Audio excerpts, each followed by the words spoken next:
我主动提出离婚那天，陆晋言迫不及待拟了离婚协议书。5年前，他被迫娶我，如今终于彻底解脱。办离婚手续那天，陆晋言带着他的白月光，神色愉悦，又带着嘲弄。谢婉，你也有这么狼狈的一天？我望着他的背影，在我的视线里渐渐模糊。狼狈吗？下辈子不会了。亲情长相守，真情在人间。大家好，我是秋兰，欢迎观看《真情人间》。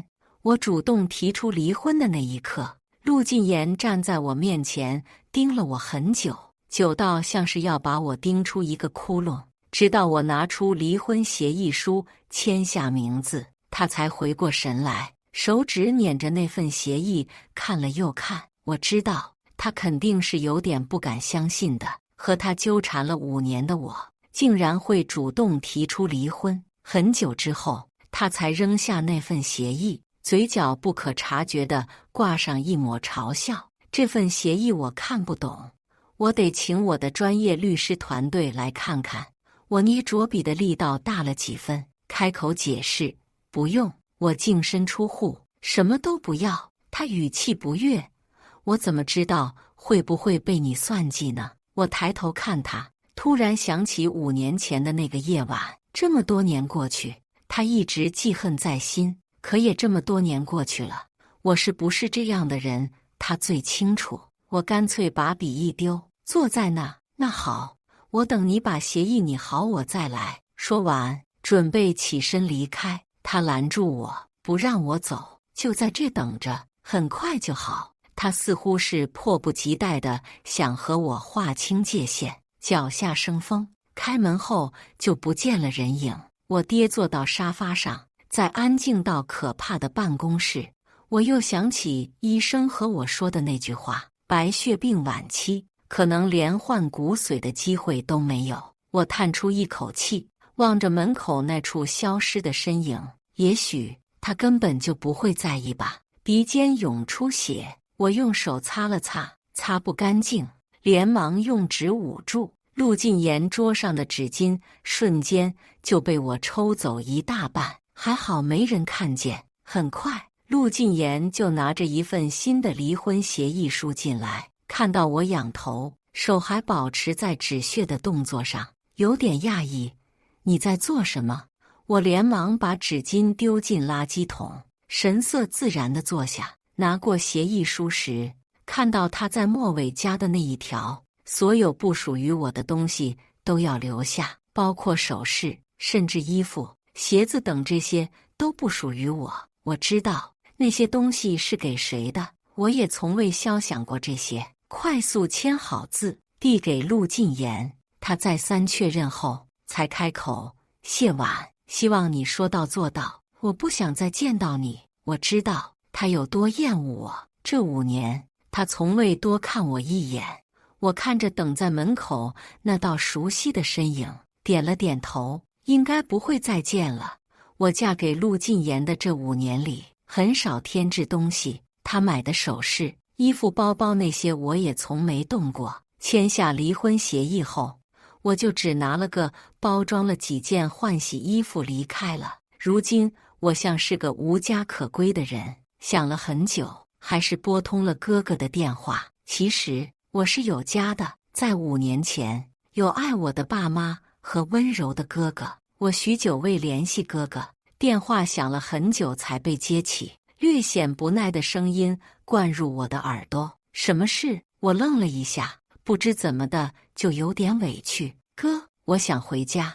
我哥像是思考了很久，才蹦出几个字：回来再说。回家要穿过一条小路，幽暗的空间没有一丝光亮，迷迷糊糊间，我看到哥哥熟悉的身影穿过小路。他知道我怕黑，来接我回去。我伸出手，前面的身影又消失不见。我依然站在那条昏暗的小路上。我已经想不起哥哥穿过这条小路来接我是什么时候了。忍着恐惧，我终于到了家，看到我哥一脸阴沉地坐在客厅。我还未坐下，他便用力地朝我身上甩来一沓纸。我捡起来仔细看了下，都是一些被取消合作的项目合同书。你干的好事，我没有反驳。看来陆晋言一和我离婚，就把消息告诉了我哥，然后再用这种方式来报复谢家。谢婉当初费尽心机爬上陆晋言的床，就没想过有今天吗？现在被陆晋言厌了，气了，又想回到谢家。我们谢家是欠你的，我们谢家迟早被你害得家破人亡。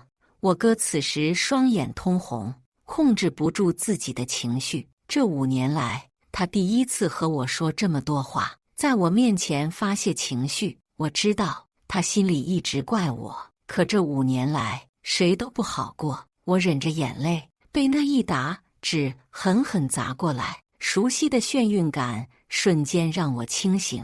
我紧紧捂住鼻子，许久没有血流出来。还好，等我哥平静下来，我才说话。欠谢家的，我会尽能力还清的。我的病说不好还有多少时间，只是在我死之前，我欠他们的会尽我所能的还清。我哥打量着我，像听到笑话一般。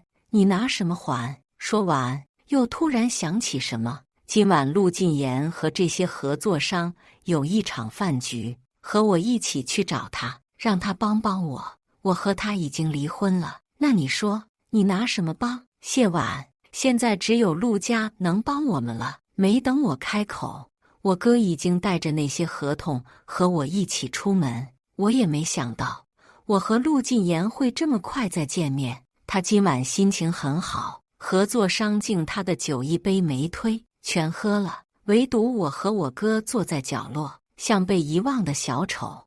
我哥敬过去的酒杯，他碰都没碰。席间众人神色了然，纷纷开始嘲讽。看来谢家还真是不知好歹，陆总给了谢家那么多项目，又盯上了我们这边，胃口这么大，小心贪心不足。我哥脸色难看，又马上陪着笑。这些项目都被停了，还希望陆总给口饭吃。陆晋言神色厌烦，指了指我，想要新的项目，这酒得让他来敬。我哥神色慌张，看了看我，开口解释，他喝不了，我来陪陆总喝。陆晋言不动，看着我，他向来喜欢抓住一切能为难我的机会。我哥挡在我前面，打着圆场，好歹你们夫妻一场，就别为难他了吧。这酒我喝，50几度的白酒，我哥一杯接着一杯，直到他面色涨红，再也喝不下去，哇的一声吐了出来。陆晋言嫌恶心，快速退到一旁，用手帕擦着手。我上前去扶我哥，他把我推到陆晋言面前，快给陆总道个歉，让他帮帮我们谢家。我拿起桌上的白酒，一口气灌了下去。我知道陆晋言就想看到我这个样子，胃里汹涌翻腾，求他的话到了嘴边又变成了谢家欠的钱，我们会想办法还清。这些项目陆总不想给也没关系。我哥听到这话，瞬间清醒过来，气急了，扇了我一巴掌。你知不知道你在说什么？没有陆氏的帮助，我们谢家就是死路一条，欠的那些债你拿什么去还？谢婉，你知道爸妈是怎么死的吗？我脑袋嗡的一声，像是有根针扎了进去，几乎站不住，向一旁倒去。陆晋言像是没耐心，在一旁看我们演戏，看我跌坐在地上，声线嘲讽：别在我面前演戏，我看得恶心。然后从我身边绕过，我抬头看到他搂着门外的苏童，头也不回地离开。我死死压住胃里的恶逆感，指尖狠狠掐进手心，一道温热的液体从鼻尖流出。我哥神色震惊地看着我，谢婉，你怎么了？我还没到要拿这种病博取他同情的地步，语气轻松地回他，酒喝急了，上火。他眼里的慌乱一闪而过，又恢复到冷漠的表情。谢家因为你要垮了，爸妈也因为你死了。谢婉，你这个害人精，怎么还活得这么自在呢？我知道，我哥是气急了才会说出这种话。其实他以前对我很好的，可是他现在恨我也是真的。5年前的那件事，好像只有我错了。我突然觉得很累，在脸上胡乱抹了几把，一个人走出了门。寒风刺入骨髓，路上几乎看不到人，大片血迹凝滞在脸上。我拿衣袖用力地擦着，想起陆晋言离开前说的那句“我嫌恶心”，不知怎么突然就浑身无力，倒了下去。我知道他说的也是5年前的那件事，5年前的那些事，归根结底是我的错。其实他们恨我也是应该的。那时候我大学刚毕业，就进了最好的律所实习，前途光明，但也因为太忙，几乎不回家。爸妈担心我，打算把房子卖了，在我工作的城市定居。京市的房子很贵很贵，他们为了快点来找我，接了个工程单，又做担保人。可一时大意，上面的负责人卷钱跑了，巨大的债务突然就压到了他们头上。从那时候开始，我和哥哥还会经常接到催债的电话。后来爸妈走投无路，被讨债的人逼上天台。他们跳楼的那天，我刚好跟着领导出差处理陆晋言公司上市前的案件纠纷。酒桌上的陆晋言谦逊有礼，进退有度。他夸我的时候，脸上总是带着温柔的笑意。我偏头看他，撞上他那双漆黑的双眸，心跳莫名加速。后来一杯酒下去，再醒来后，事情就变得一发不可收拾。爸妈从天台上一跃而下，债主上门讨债。哥哥绝望的电话打进来：婉婉，快回家，爸妈出事了。那天我和陆晋言被成群的记者堵在房间门口，新闻爆出陆晋言私生活混乱，为了公司顺利上市，他只好谎称我们是交往已久的男女朋友。我本来打算处理完家里的事，再配合陆晋言澄清真相，可看到我爸妈躺在那阴冷的太平间时，我突然又不甘心。背负巨大的债务，我很难再有精力去找当初害我爸妈的那个人，所以我改口说要嫁给陆晋言，利用他去达到我的目的。我还记得他当时在记者会上的震惊、难以置信的表情，整个人如同被撕裂开来。我跟着他去了他家，问他借了钱，他是真的很愤怒，将卡狠狠地砸在我的头上。别再跟着我，我嫌恶心。和我看到的那个谦和有礼的陆晋言大相径庭。那晚我看到素童来找他，靠在他的怀里低声啜泣。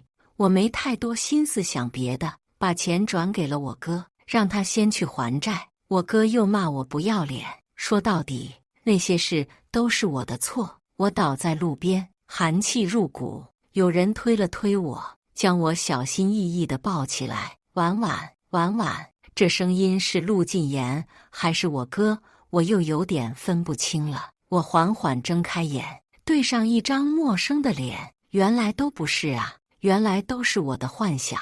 我又摸了摸自己的脸和额头，烫得像沸腾的开水。看到我满脸被血糊住，把好心叫醒我的大哥吓了一跳。我用全力撑起自己的身体，头重得像铅球。大哥问我需不需要帮我叫救护车，我摇摇头，拒绝了他的好意，独自撑着这副破败的身体走到了医院。天已大亮，冻得僵硬的身体渐渐有了暖意。挂了其他医生的号，静静等着。陈医生看到独自坐在走廊座椅上的我，一脸疑惑：怎么在这坐着？哪里不舒服？我抬头看他，有点心虚。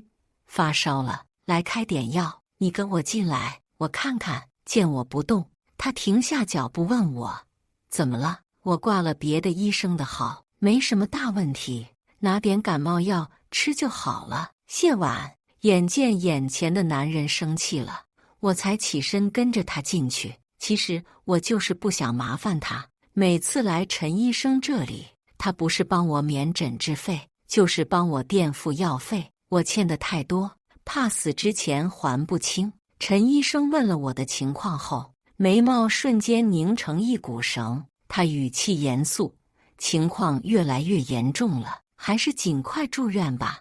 我在手机上重新挂了他的号，故作轻松的：不用了，反正也治不好了，不如多赚点钱。陈医生，帮我开些能止血的药吧，最近流血次数好像越来越多了。陈岩知道我的情况，瞬间一言不发。我看到他眼尾泛红，偷偷转过头去，好一会儿才说话：那也要住院，钱的事你不用担心，下次吧。我打断了他，没再让他继续说下去。他张开的嘴巴又合上，半晌没出声。最后还是我打破了这沉闷的气氛。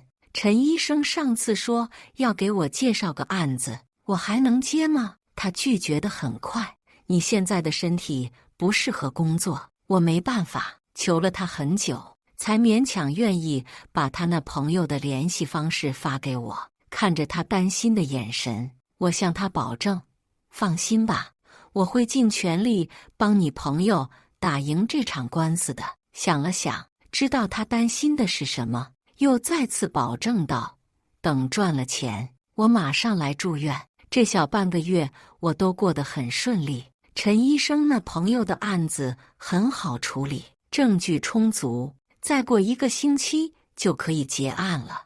我看着银行卡上打过来的尾款，知道是看在陈医生的面子上才这么信任我，所以我打了个电话约了陈医生吃饭，想好好感谢他。在饭店碰巧又遇上了他的同事，干脆凑了个桌。众人刚刚落座，门外又进来一个人。我抬头一看，是陆晋言。他看到我，没有丝毫表情，拉开椅子坐下。他和陈岩同一科室的主任是好友，也和他们关系不错，只是偏偏看陈岩的眼神很不友善。席间陈岩帮我挡酒，他在一旁劝酒：我记得谢小姐酒量不错的，怎么今天不给面子吗？陈岩脸色难看，替我拒绝：他喝不了。陆晋言一副不罢休的样子，上前给我倒酒：能不能喝谢小姐清楚？这语气充满了威胁。我知道今天这酒如果不喝，他很快就会针对陈岩了。他一向这样不择手段，我不想牵连到陈岩。拿起那杯倒满的酒一饮而尽，烈酒入喉，烧心烧肺。我喝一杯，陆晋言陪一杯，接连喝了很多杯后，我醉得厉害。众人见情况不对，开口阻拦：谢小姐酒量不错，下次有机会再喝吧，今天差不多了。陆晋言好像不愿意放过我，继续倒酒。他好友拦住他，开玩笑地说道：再喝下去，你老婆该来找我问罪了。陆晋言神色一怔，盯着我。我神情慌乱，除了陈医生，他们还不知道陆晋言5年前娶的人是我，离婚了，他没资格管我。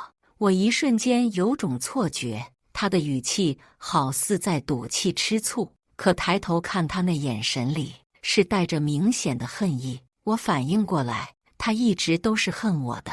从5年前我拆散他和苏童的那一刻开始，陈医生扶着我出了门，他要送我，可我如今没有一个固定的住所，连我自己都不知道要去哪，所以我拒绝了。酒劲上头，我强忍着恶心，打算订一家最近的酒店，凑合过一晚。迷迷糊糊间，好像看到陆晋言跟在我身后，但我头晕得厉害。漆黑的夜晚，视线模糊，好多东西看不清。我开了一间房，房门要关上的那一刻，突然被人闯入，带着我的手臂把我整个人甩到床上，胃里一阵翻涌。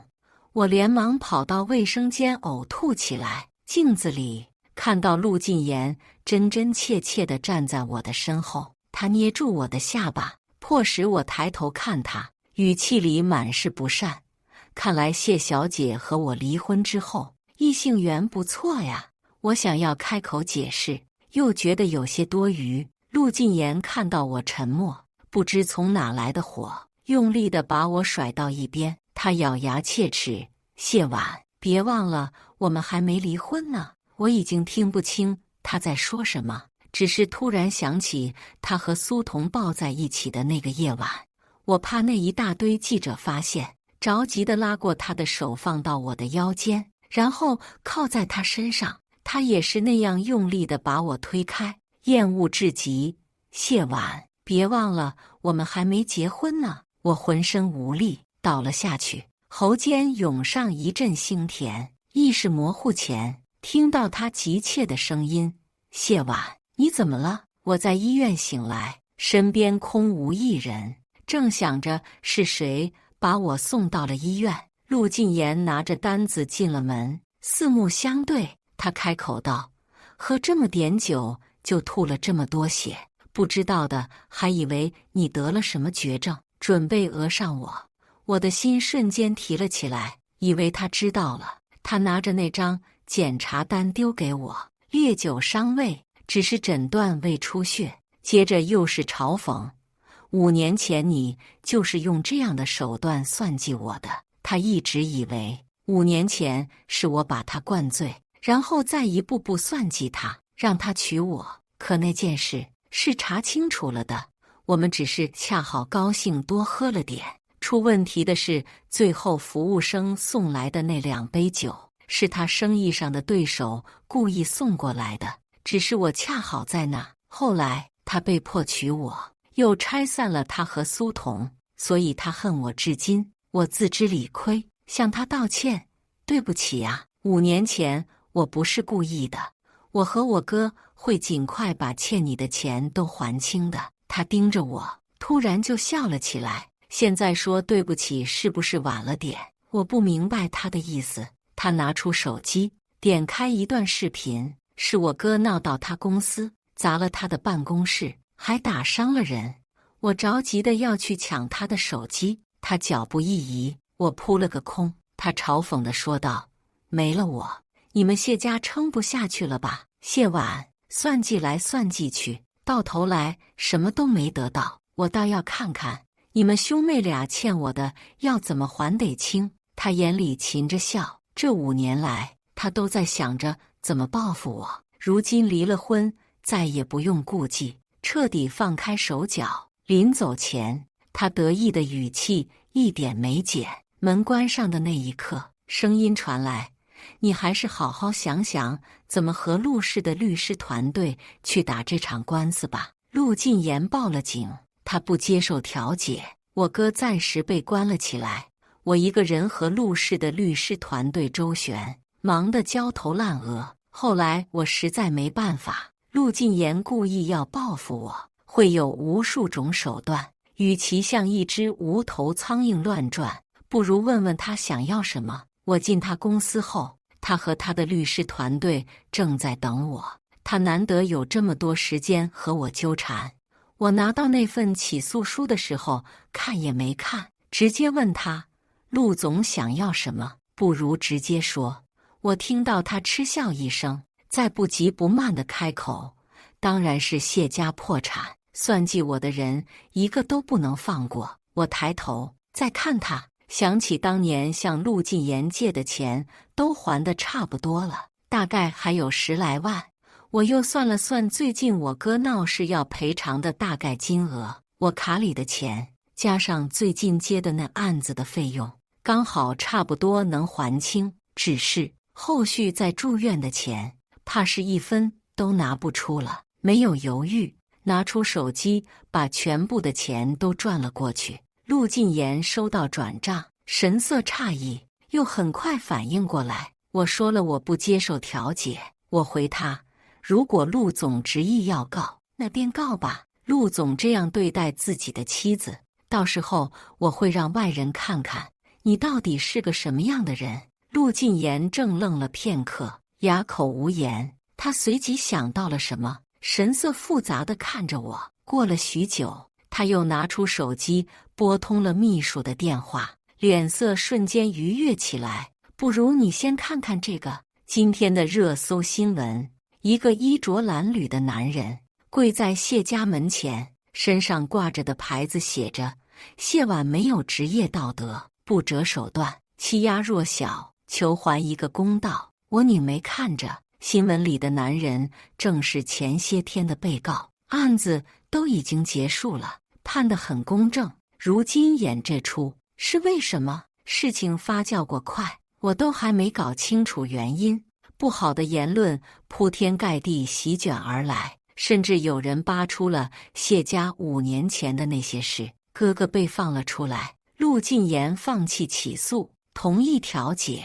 现在的谢家又像5年前一样陷入舆论漩涡，那些人甚至比5年前还要疯狂。看到我被报复攻击，陆进言没了再和我计较的心思。去接哥哥回家的那天，我看着从陆进言身后冲出来一大堆记者，问的都是5年前谢家父母私吞工程款又被逼跳楼的事。我哥看到这个情况，不由分说的当众给了我一巴掌，然后气急败坏的离开，留我一人淹没在人群里。那些记者见我许久不回应，又纷纷散去。我无力靠在墙边，看到陆进言朝我走来，他手插着兜，幸灾乐祸地看着我。谢婉，你也不过如此。我知道他还记着几天前我对他说过的那句话。他终于抓到机会，让所有人看到我谢婉是个什么样的人。我抬眸，语气平静。陆进言，现在的结果你还满意吗？终于报复了我，你一定很开心吧？我看到陆进言的神色变了又变，半天也没说出话来。我强撑着站起，看着他刚刚那副胜利者的姿态，如今荡然无存。突然感觉累极了，眼前的男人，我不想和他再有任何瓜葛。我轻声开口：陆进言，1个月冷静期到了，去把离婚证领了吧。他眼底闪过震惊，又迅速收起，看着我离开的背影，愤怒中带着些颤音。谢婉，你是什么样的人？现在大家有目共睹。我没有回应，坐在车里，想起5年前的那事，逼着他娶了我，确实有愧于他。可那时候我解释了的，他公司顺利上市后，我也多次提出离婚，可每次他都是对我恶语相向。谢婉，利用完了就想走，你欠我的还不清。因为这些话，我没日没夜开始努力赚钱还他。人前我做好陆氏总裁夫人的身份，陪他出席各种酒会，帮他签下一个又一个单子。人后我尽好一个妻子的本分，哄好他的父母，照顾他的情绪。我父母去世后的那些日子里，我一次又一次陷入自责，梦魇缠身。在半夜猛然惊醒后，接到他的电话后，又马不停蹄在镜头面前挤出一个又一个笑脸，澄清他和苏童的关系，甚至他把苏童接到家里，我也可以装作视而不见。我是个什么样的人，这些年他看得清清楚楚。陆进言就是块石头，也该被我焐热了。我以为我做的这些算是弥补，或许能让陆进言不那么恨我。可他要报复我，不择手段，不惜一切代价的把我逼到绝路。其实我知道谢家这几年都是靠哥哥一个人撑起来的。其实我知道陆进言暗地里抢了谢家的很多单子，如果不是因为我，哥哥就不必这么辛苦的撑着。陆进言恨我，哥哥也讨厌我。我轻轻地叹下一口气。如今谢家负债累累，濒临破产，而我还不知道剩多少天可活。在我死之前，最重要的就是找到当初害爸妈的那个人，为我爸妈沉冤昭雪。我试着联系之前的旧友，之前拜托过他们查我爸妈的案子，可我不知道，我赶过去的时候，陆进言又出现在了那。看着他手上拿的那一叠资料，我急忙上前抢过来，眼神警惕地看着他。陆进言心虚，说话都很小声。刚好路过，他们是你的朋友，也是我的朋友。我看下资料，有什么不行吗？我没说话，拿到资料后道谢离开，不想让别人看了笑话。回去的路上，陈岩给我打了电话，让我去医院住院。这次我实在没有了借口，把资料提交到法院后，就打车去了医院。我想多住2天院就能多活2天。我爸妈的事也已经重新找到了证据，当初的那个人很快就会找到。我还要好好保重身体，为我爸妈澄清真相。陈岩看起来很忙，他说要下来接我，顺便办住院手续。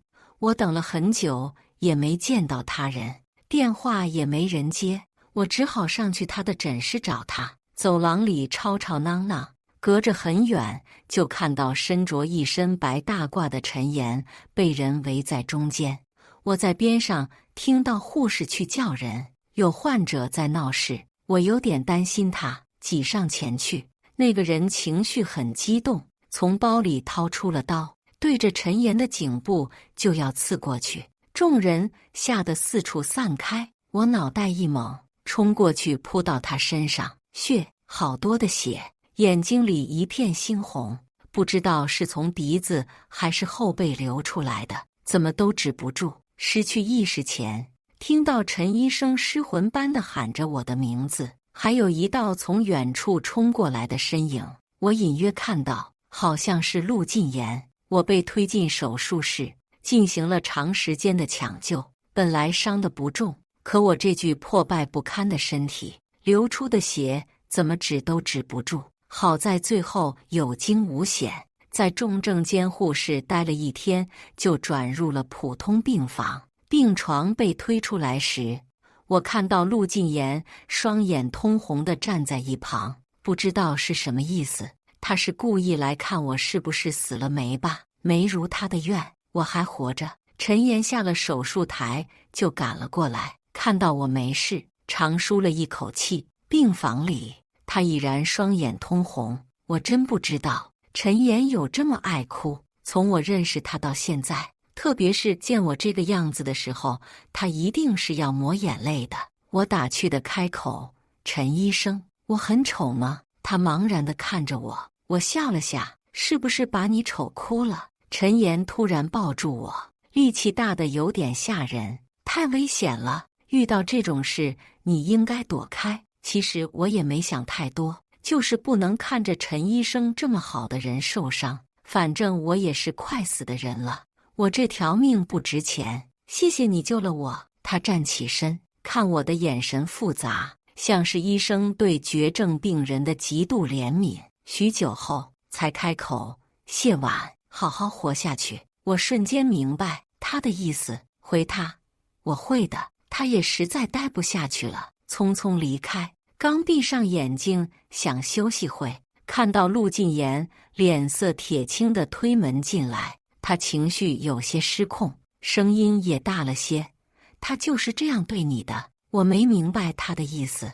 什么？他声线暴怒：“为了他，你连命都可以不要？他连多照顾你一下都不愿意？”我有点明白他的意思，带着笑回他：“你在担心我，你吃醋了。”下一刻，他面色涨得通红，冷嗤一声：“谢婉，你别太自作多情。”我就知道，这才是陆进言。他跟在我的身边，不过就是想看我过得有多惨。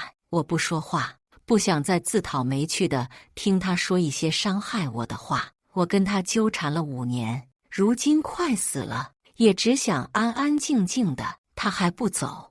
我想了半天，终于想到了一个理由，他大概是来催我去办离婚的。也是，他和苏童的关系不能一直见不得人。我心下了然，沉默了许久后对他说：“我们明天就去把离婚手续办了吧。”陆进言看着我，眼里是掩饰不住的怒意。不知道为什么，如今走到这一步，我突然就说出了我的心里话。反正我也快死了，不会一直纠缠着你。陆晋言听到了，开始的满脸不可置信，再看了看躺在床上的我，突然就想到了什么，随即眼眸中涌起讽刺。谢婉，我一直这么好骗吗？我说的话，他果然一个字都不信。离开前，我听到他还在小声地咒骂：神经病，为了和我离婚，竟然咒自己死。第二天，我给陆晋言发消息，问他什么时候方便，他回我没时间。接下来的几天都是这样，我觉得他好像是有点不想离的，可字都签了，那些伤人的话和事都做了，他费这么大力气，不就是为了和我离婚，再和他的白月光在一起吗？现在我又有点搞不懂他了。我的伤快好了，可我的病越来越严重，有时候自己一个人上洗手间，突然天旋地转倒在地上，再醒来就是血水混在一起，流了一地，触目惊心。陈医生不放心我，请了假来照顾我，寸步不离。有时候我头晕的严重的时候，甚至都看不清出现在我眼前的人是谁。没过2天，陆晋言打来电话，催我去离婚。我猜想大概是苏童闹得厉害，所以他才突然有了时间。我最近瘦了太多，脸颊上都没什么肉了，不想让陆晋言看到我这一副太惨太狼狈的样子，特意化了个妆。陈医生扶我到楼下，远远的就看见陆晋言朝我走来，身线修长，一身工整的西装，他还是那样清冷金贵，像是一朵摘不到的高岭之花。到我面前，他神色不悦，去离个婚还带着他。我白了他一眼，挪动脚步往前走，他跟上我，看着我的身形颤颤巍巍，突然开口：伤都好了还不出院？你是打算住在医院追人？我的事不用你管。上了车，我才发现苏童竟然也在车上。他转过身，一脸单纯地和我说话：谢小姐最近好像瘦了很多。陆晋言闻言，从镜子里看了我一眼，活该，我有些烦躁，不想搭话。车开到民政局，下车时脑袋又一阵眩晕，大概又是病发了。看到苏童挽着陆晋言进了大厅，人影重叠，看不清眼前的路。再然后就是我脸色苍白的被人从洗手间扶出来。今天我实在没有力气了，再多走几步，我怕我会倒在这里。排队的人很多，我只好发信息给陆晋言，问他能不能改天再来。过了许久，我看到他和苏童从结婚登记处那边走过来，大概是想着刚好和我离婚，把要结婚的事情先咨询清楚。陆晋言看到我面色苍白，靠在椅子上，浑身像被抽走了力气，才终于难得一见的语气温和：怎么了？身体又不舒服了？我摇头，盯着他和苏童紧贴在一起的身体，勉强勾出一抹笑。我就是想拖着不和你离婚，故意恶心你和苏童。他脸色瞬间变得难看，咬着牙说：谢婉，你是不是有病？然后又盯着我这个样子看了许久，大概我现在的样子实在很不堪。我的视线已经开始模糊，看他的最后一眼，他的神色愉悦，语气中带着嘲弄：谢婉，你也有这么狼狈的一天？我实在不想在他和苏童的面前就这么狼狈倒下，拼了最后一点力气打车离开。打开车窗往外望去，他和苏童还站在大厅里。我望着他的背影，在我的视线里渐渐模糊，强撑着最后一点力气来到医院时，血就开始止不住地往下流，眼前一黑，栽倒在地上。失去意识前的那刻，想起他刚刚说的那句话：谢婉，你也有这么狼狈的一天？狼狈吗？下辈子不会了。陈医生费了好大的劲才把我抢救回来，我这身体已经是强弩之末，也算是难为他了。后来他开始请长假照顾我，我不好意思麻烦他他倒是一副很坦然的样子，开着玩笑和我说：“你救了我的命，现在我要救你的命了。”我眼眶发红，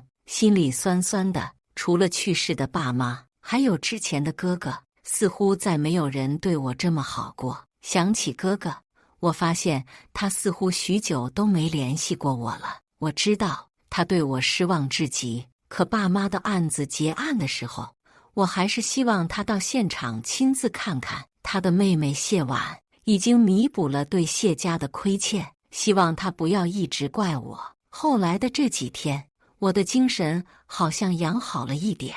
陈岩开始带着我四处逛逛，法院也给我打来电话，过几天准备庭审，要我出庭。终于等来这个好消息，我开心的要把这个消息告诉我哥。电话响了很久，那边才接起，静得可怕。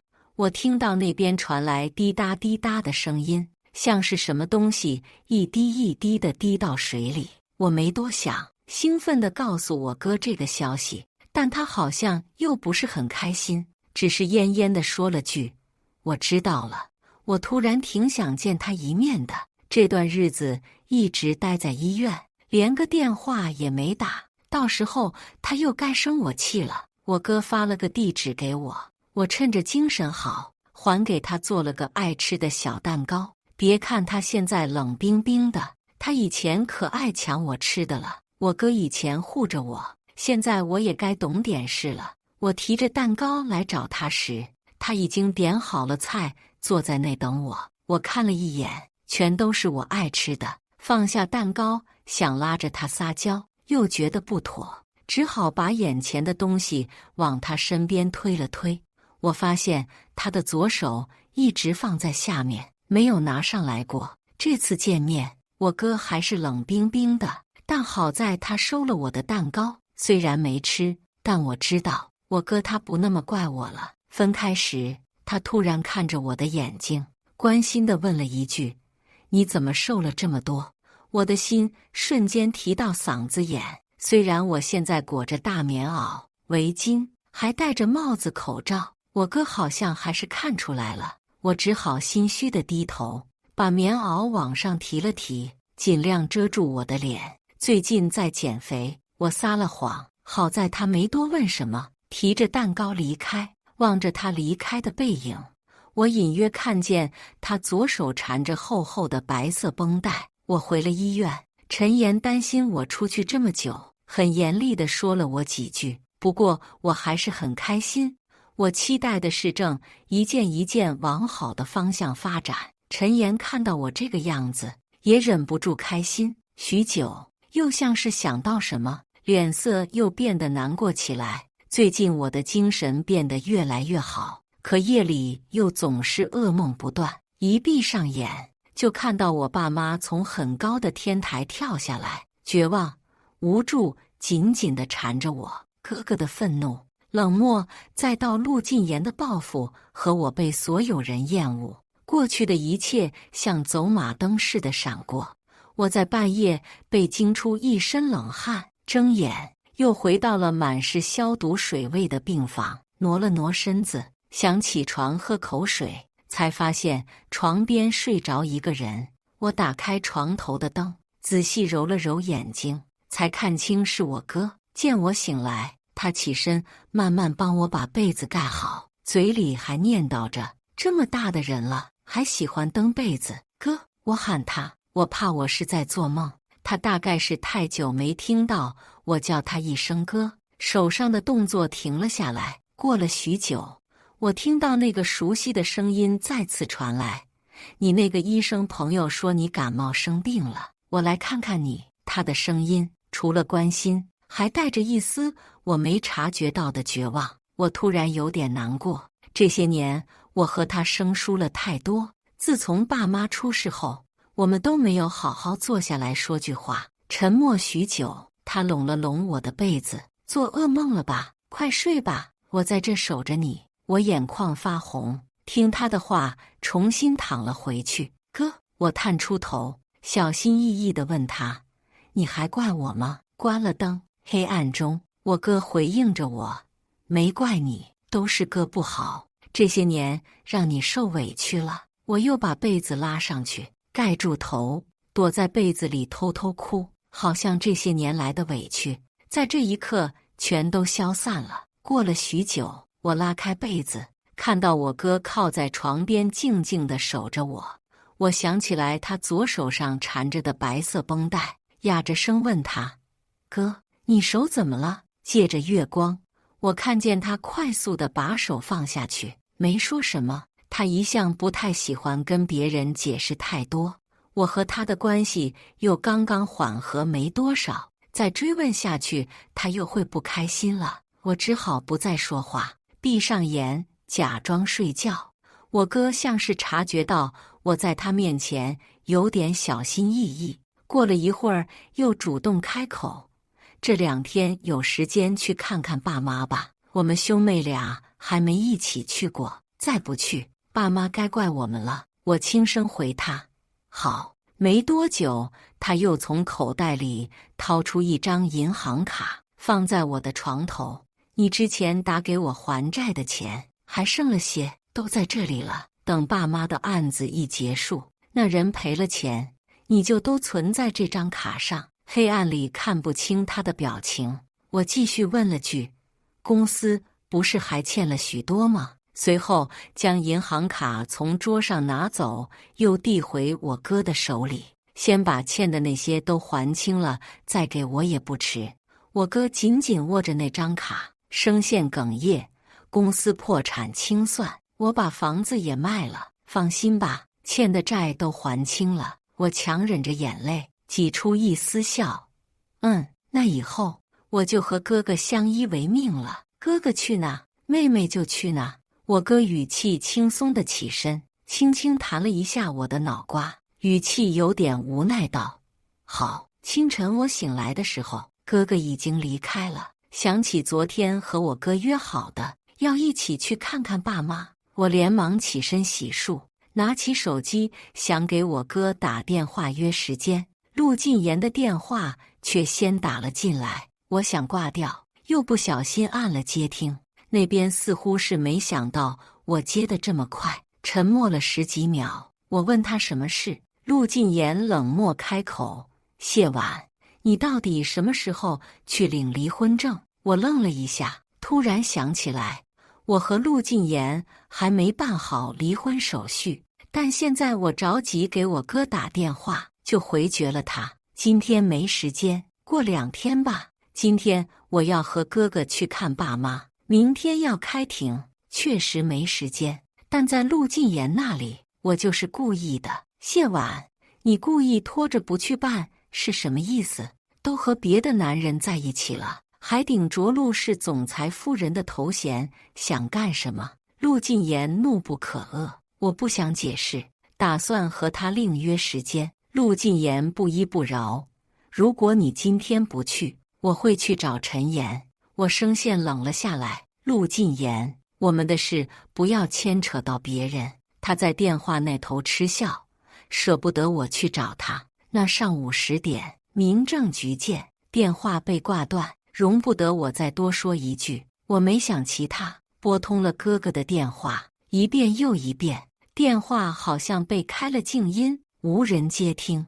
我心里有不好的感觉，正好陈岩过来找我，想让他带我去找找我哥。如今我这副身体惨败不堪，我怕自己一时着急倒在路上。陈岩帮我收拾了下，正准备出门时，我哥的电话回了过来：哥，你在哪？我有些担心他，语气控制不住的着急：婉婉，哥公司这边还有点事没处理完，稍微晚一点吧。我悬着的心终于放下，他最近情绪好像有点不对，我怕他不小心出什么事。听到他的话，顿时松了一口气，犹豫了一下，我还是觉得要把刚刚的事和他说下。哥，今天陆晋言要和我去办离婚，你那边如果忙的话，等明天爸妈的案子庭审完，我们再一起去。我哥语气淡淡的，没有反对。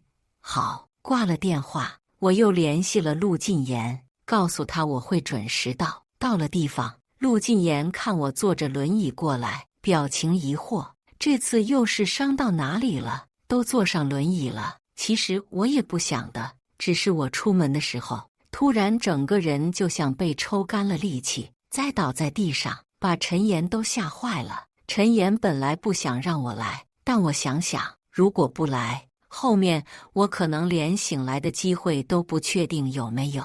和陆晋言离婚的事不能一直拖着，我没理会陆晋言，全程一句话没说，和他办好了离婚手续。走出门的时候，他突然回过身问我：“你最近怎么又瘦了这么多？”这是他第一次这么认真地关心我，我觉得有点好笑。都离婚了，他才发现我瘦了。在他面前，我好像一直伪装得很好，可我从来没装过，我是真的要死了。不等我回他的话，陆晋言接了个电话，准备离开。我和他隔得不远，听到电话那头一道温柔的女声，是苏童打来的。他问陆晋言什么时候回去，等他一起吃饭。我苦笑着摇头，刚刚竟然还在幻想他是真的关心我。我打车回了医院，好好睡了一觉。醒来后，又让陈岩陪我去附近商场买了件新衣服。我想，明天和哥哥一起去见爸妈的时候，精气神还是要足的。穿上新衣服，看着镜子里自己凹陷的脸颊，没有半点血色，又有点担心。我现在这样，爸妈看到了会心疼的吧？哥哥会不会怪我没有好好吃饭？于是，我强忍着恶心吃了晚饭，就着水强塞了几口进去。今天晚上早点睡，明天醒来一切都会变好。陈岩守着我，寸步不离。我让他回家好好休息，他不肯。大概是我今天突然晕倒的样子吓坏了他，他开始变得草木皆兵。好在一夜无事，第二天醒来，我精神特别好。陈岩看着我，眼里是高兴的，他扶着我，小心翼翼的。我推开他的手，在他面前转了一圈。你看，我没事，我感觉身体越来越好了。他站在我前面，不知道在想什么。下一秒，我看到他的眼圈又红了。陈岩今天特意又请了一天假陪我，我实在不好意思塞钱给他，他也不收我的钱。我就想在法院附近找个能喝茶的地方，让他去消费，可找来找去也没有找到，最后就只好委屈他在一个小甜品店等我。我做律师也有好几年，第一次坐在原告席，看着别的律师为我打赢这场官司，可开庭这么久，还没看到我哥过来，给他发了信息也没回我。我心中隐隐生出一种不好的预感，他昨天答应我的，今天一定到场。这么重要的日子，我哥不可能忘记。好不容易等到宣判结束，我顾不得其他，匆忙离开。门外有记者等着，我也是简单应付几句，情绪上来，头又开始晕，快要倒下时，有人伸手接住了我。陈岩眼眶泛红，像是哭过。他声音轻颤地跟我说：“谢婉，你别着急，身体重要。”我抬眸对上他泛红的双眼，突然就明白了什么。我眼泪控制不住地往下掉，拿出手机拨通我哥的电话，只要有人接了就能否认我的猜想。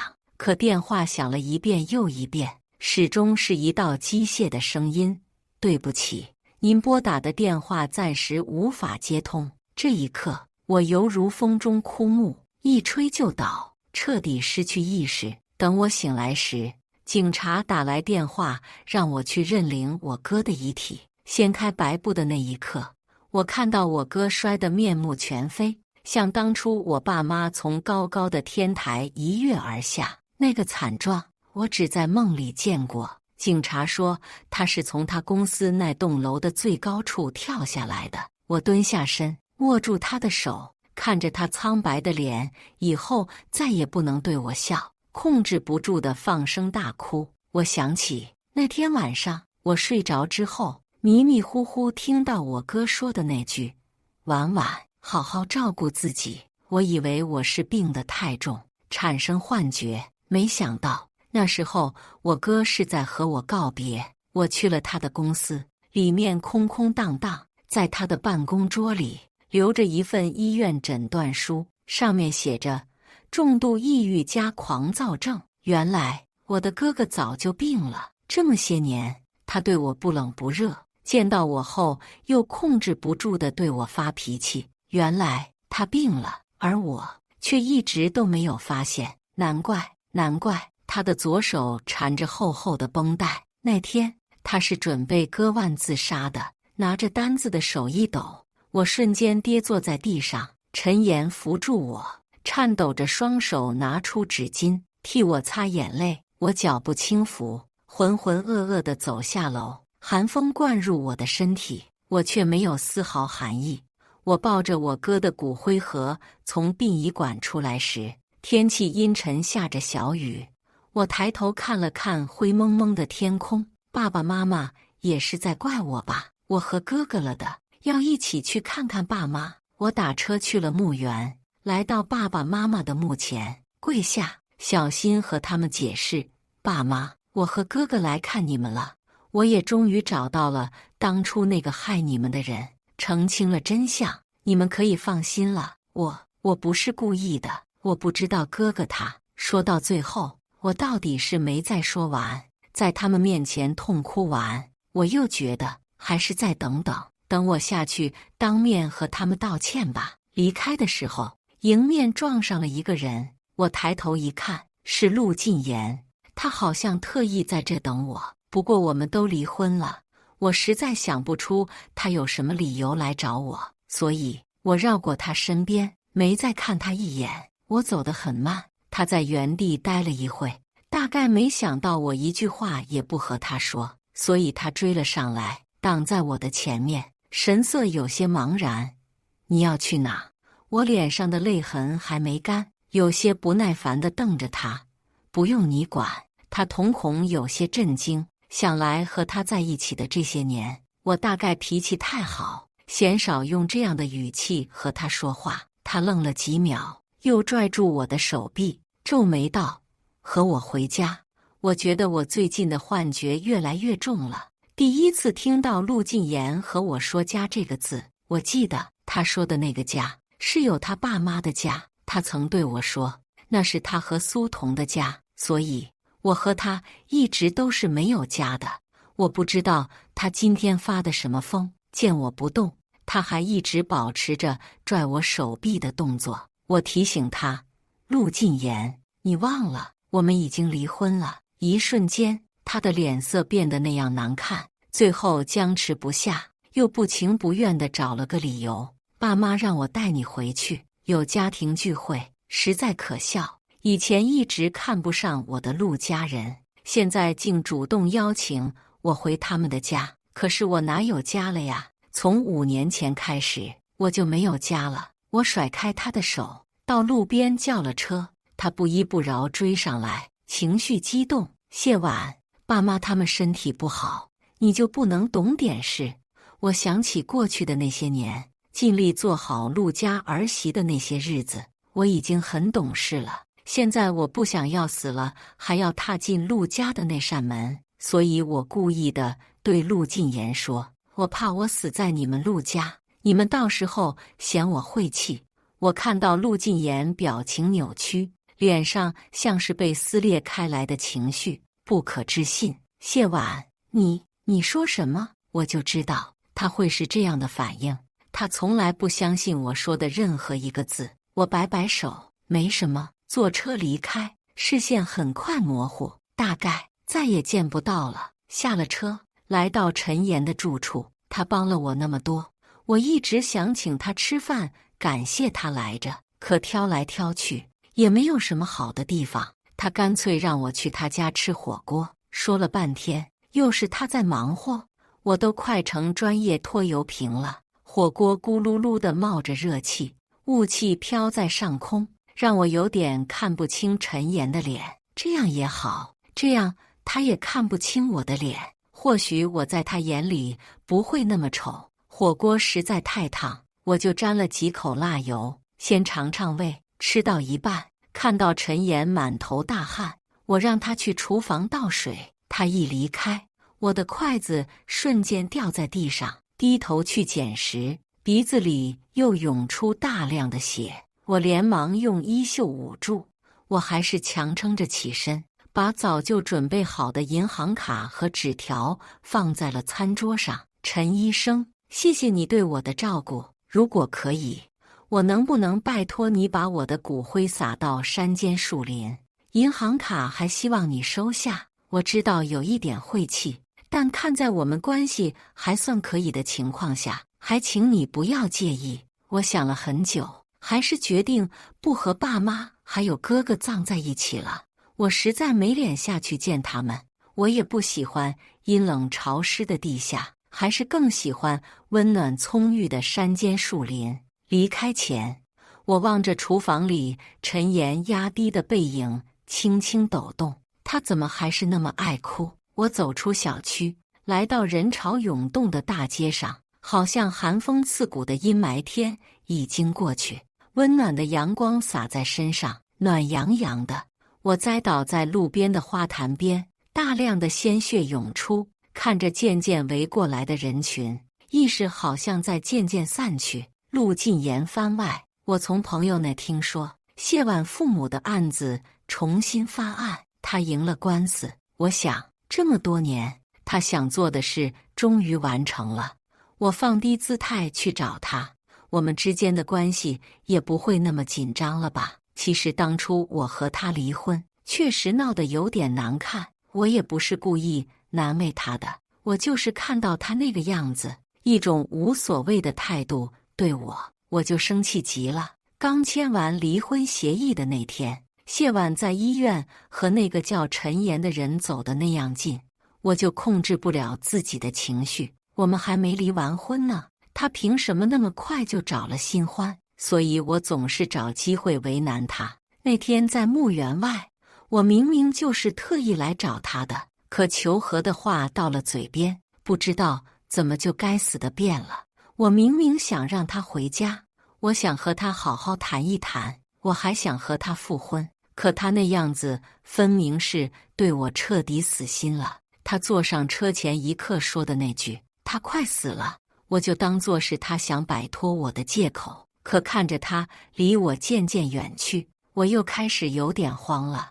我明明可以好好和他说话的，我们明明可以心平气和地坐下来谈谈。今天离开家的时候，苏童还特意嘱咐了我好几遍，一定要把他的嫂子哄回来，所以我开车跟上了他。到目的地后，我看到陈岩下楼接他，突然又觉得我被这个女人耍了。我不甘心，在楼下等了许久，也不见他出来。正当我冻得不行，想要离开时，终于看到他慢悠悠地出了小区。我想，今天无论如何，还是要和他谈一次。看他走得实在慢，我就去旁边的奶茶店买了杯热饮。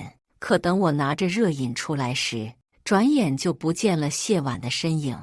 我在四周找了一圈，也没看到他。直到旁边公园的花坛那围了一圈人，透过人群缝隙，我好像看到了一个熟悉的身影。那人好像谢婉。我步伐凌乱地朝那走去，手上的热饮倒出来了一大半，在我的手上烫出了一大圈红痕。他脸色惨白，倒在地上，好像没有了气息。我顾不得其他，冲到前面抱住他，我才发现他的衣服都被血染红了。怎么会这样？我脑子里突然想到，我和他离婚的那天，他离开后，我的办公室垃圾桶里突然就多了半桶的纸巾。保洁阿姨问我是不是有人受伤了。那时候我正一门心思地想着怎么去报复谢婉，根本没听清说什么，只是叫他有垃圾就快点处理了。或许那个时候谢婉就已经不可能的。我强迫自己不去多想，他可能只是暂时晕倒了。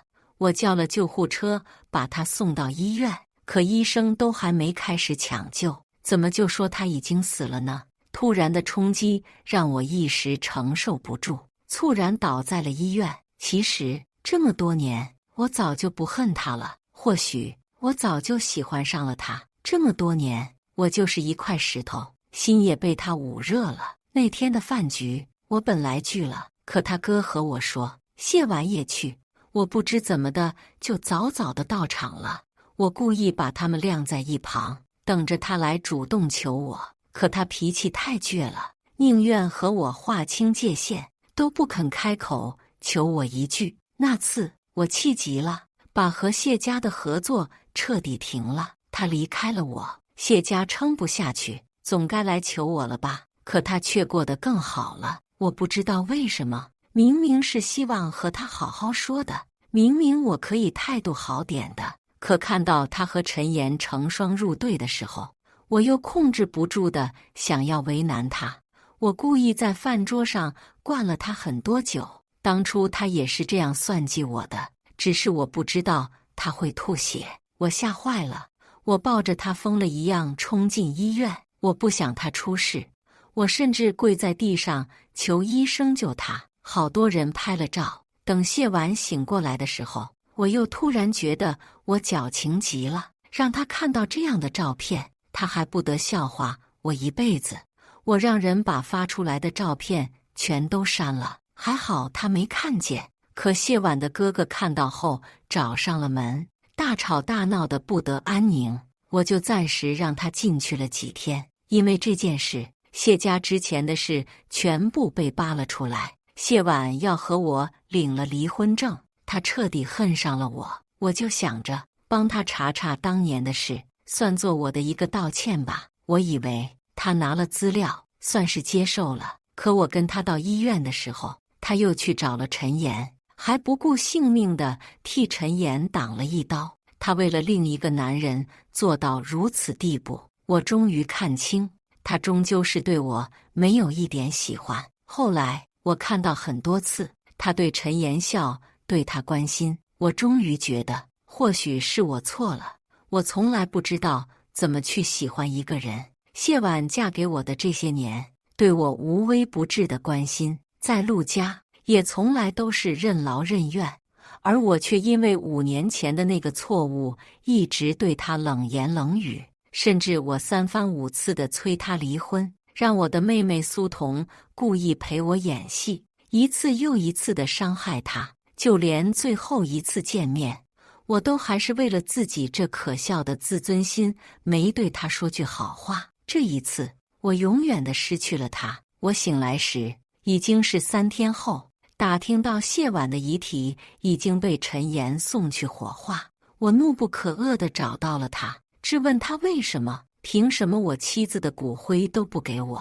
陈岩狠狠地拽住我的衣领，竟然在医院对我大打出手。他是有多喜欢谢婉，才会不惜被开除，也要替他出这口气。喜欢。陈岩咬着牙，拳头接着落下。陆禁言，你问问你自己，这么多年，你对得起谢婉吗？谢家破产的时候，你在哪里？谢婉走投无路的时候，你在干什么？他得了绝症，一个人扛的时候，你又做了什么？我又想起谢婉曾经在我面前突然的晕倒，突然的流血，突然的说她要死了。我摇头，企图掩饰我的慌张。你从来都是高高在上，所有人都要顺着你。可是谢婉她又做错了什么？她到底做错了什么？陈岩一拳又一拳砸在我的脸上，彻底将我剩下的那一点可怜的自尊心碾碎。我擦了擦嘴角的血迹，颤颤巍巍地从地上爬起。从来都是我错了，是我错了。谢婉，她不该承受这一切。我走出医院，来到公司的顶层，站在最高的地方，看到谢婉站在楼下，恍惚间回到5年前醉酒的那个夜晚。她偷偷在我耳边告诉我，其实我有点喜欢你，其实我的婉婉，我爱你。风在耳边呼啸，我要去找我的婉婉了。感谢大家的观看，欢迎大家在下方评论区讨论。如果你喜欢这类故事，记得点击订阅真情人间，并分享给更多的人，这会对我帮助很大。再次感谢大家的观看。